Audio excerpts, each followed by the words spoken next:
Sepanjang hayat, puluhan ribu rakaat telah kita dirikan sebagai seorang Muslim.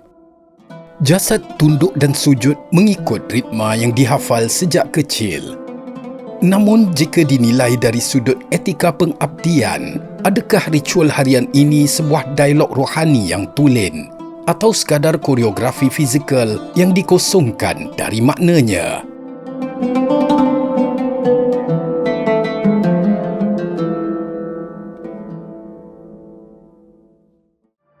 Assalamualaikum dan selamat kembali ke Domir TV. Dalam adikarya Ihya Ulumuddin, Hujjatul Islam Imam Al-Ghazali membedah anatomi solat ini kepada 7 darjat. Di sinilah terletaknya satu realiti yang menampar keegoan kita, bahawa majoriti umat Islam dijangka meninggal dunia tanpa pernah berjaya melepasi anak tangga solat yang paling bawah. Kita terlalu obses menyempurnakan rukun jasad di mata pemerhati, namun kita muflis dalam menghayati rukun jiwa di hadapan Tuhan. Tahap pertama adalah solat orang lalai atau ghafil. Di sinilah majoriti umat Islam bermula dan malangnya di sinilah ramai yang terhenti. Pada darjat ini, solat hanyalah satu pergerakan mekanikal yang diajar dari kecil. Jasad kita rukuk dan sujud, lidah pula melafazkan ayat-ayat suci secara automatik, namun jiwa dan akal seolah-olah mati. Tiada kesedaran tentang makna ayat yang dibaca dan tiada langsung rasa kehadiran hati. Mengikut neraca syariat, solat ini sah dan sekadar menggugurkan kewajipan sebagai seorang Muslim di dunia. Tetapi di alam kerohanian, solat ini kosong, kering dan tidak membawa apa-apa kesan kepada pembentukan akhlak seseorang itu di luar solat. Darjat kedua dikatakan oleh Imam Al-Ghazali sebagai solat orang sedar, lahiriah.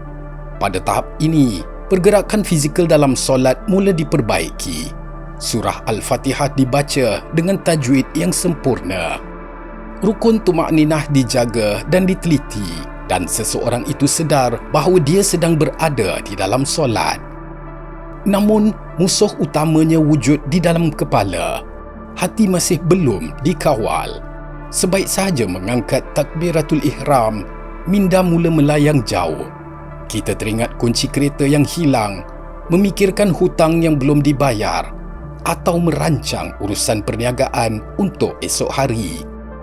Jasad kita mungkin sedang menghadapi kiblat di dalam masjid, namun jiwa itu sedang sibuk merayau di pasaraya dan di pejabat.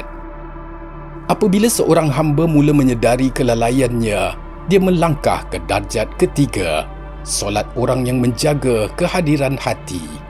Di sini, solat bertukar menjadi sebuah medan peperangan. Hati tidak lagi dibiarkan hanyut sewenang-wenangnya. Seseorang itu mula mengarahkan akal untuk fokus kepada ibadah. Apabila fikiran mula melayang, kita tarik ia kembali secara paksa. Kita mula belajar memahami setiap bait bacaan, terjemahan ayat dan lafaz tasbih yang diungkapkan.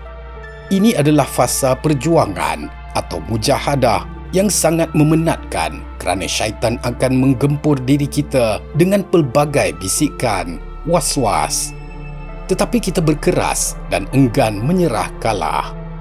Hasil daripada perjuangan di tahap ketiga tadi akan membawa seorang Muslim ke darjat keempat, solat orang yang khusyuk. Pada darjat ini, fasa paksaan telah berlalu. Kita tidak perlu lagi bergelut.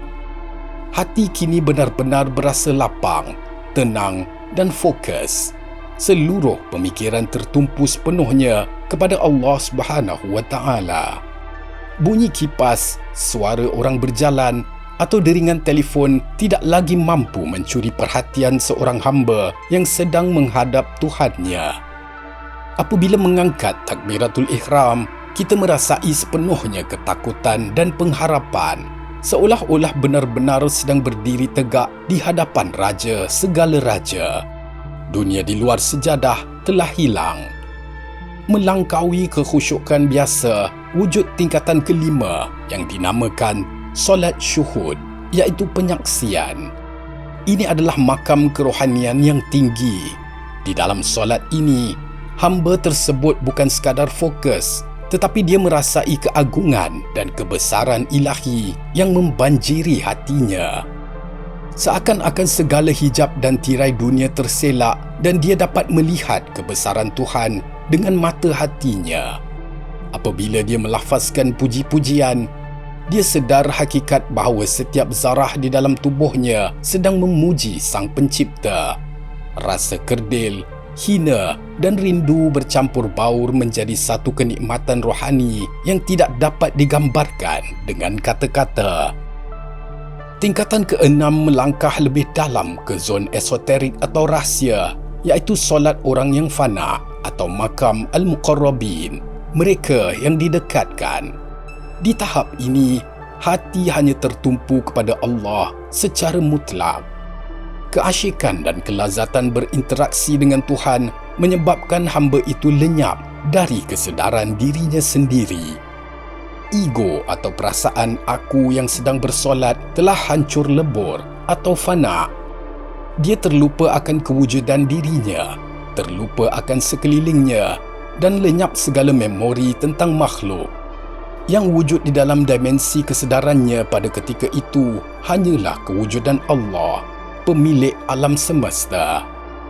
Dan kemuncak dari segala pendakian rohani manusia adalah darjat ketujuh, solat orang yang berjaya mendapat makrifah. Ini adalah destinasi terakhir penyembahan hamba. Di makam ini, hamba tersebut menerima limpahan ilmu, rahsia-rahsia alam dan hakikat ketuhanan secara langsung dari sisi Allah Subhanahu wa Ta'ala. Solat bukan lagi terasa seperti satu kewajipan atau beban. Sebaliknya, ia telah menjadi talian hayat. Seperti ikan yang merindukan air, jiwa mereka merindukan sujud. Solat di darjat ini adalah syurga sebelum syurga, di mana si hamba telah menyatu dalam keredaannya yang abadi. Imam Al-Ghazali menitipkan satu pesanan yang amat berat kepada setiap Muslim, bahawa perjalanan mendaki 7 darjat ini bukanlah sebuah perlumbaan dan ia tidak boleh dipalsukan. Nilailah diri sendiri dengan jujur. Jika hari ini solat kita masih terletak di darjat pertama, maka perlu mengakui kesilapan itu dan mulakan langkah memperbaikinya hari ini juga. Setiap darjat adalah satu jemputan daripada Tuhan untuk kita menyelam lebih dalam. Hadirkan jasad, hidupkan akal dan serahkan hati. Berdirilah seolah-olah ia adalah solat yang terakhir. Kerana sedarlah bahawa suatu hari nanti ia memang solat yang terakhir.